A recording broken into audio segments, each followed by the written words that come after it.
Excited nang pumasok bilang intern sa City Hall ng Iriga ang 22 anyos na si Warren Salcedo ng Barangay Santo Domingo.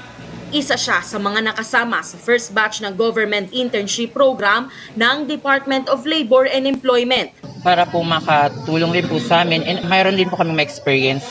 Para din po makatulong din sa family. Aside po, para hindi na po namin mahingi yung mga personal needs po namin ng mga youth sa magulang po namin. Excited and nervous. Nag-apply rin sa programa ang 27 anyos na si Rochelle Ramos. Yung salary ko po, pwede ko po siyang gawing tuition fee ko siya, tapos allowance ko na rin po at makatulong sa mga requirements ko sa school. Sana po, maging, saka may matutunan ako sa mangyayari sa work ko po. Katuwang ng DOLE sa Government Internship Program, ang Public Employment Service Office at Opisina ng City Human Resource Management ng Iriga. I-re-assign sila sa iba-ibang offices.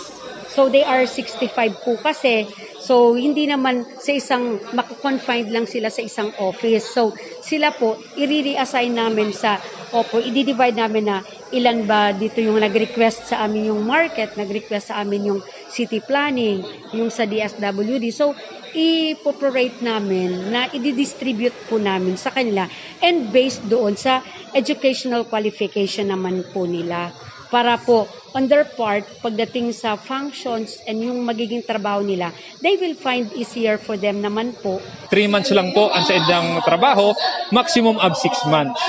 So makaka-receive sinda nin minimum wage, si prevailing minimum wage ta digdi sa Bicol is 310. Dakula po ang posibilidad na sinda ma-absorb. So depende sa indang abilidad na ipapahiling, dakula po ang katabang kini sa LGU. Kinot na augment si workforce kan LGU, lalo na po ngunyan panahon ng pandemya. Kadakul po kan mga trabaho na ginigibo kan mga different offices.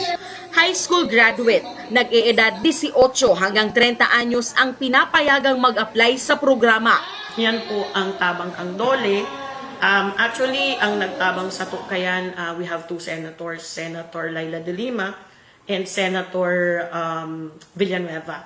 So pinadara po niya digdi itong amount na one person will receive 20,000 pesos for 3 months na matrabaho sila sa City Hall. Samantala, nagpapatuloy rin ngayon ang iba pang programa ng PESO, katulong ang Technical Education and Skills Development Authority o TESDA upang matulungan ang bawat Irigenyo.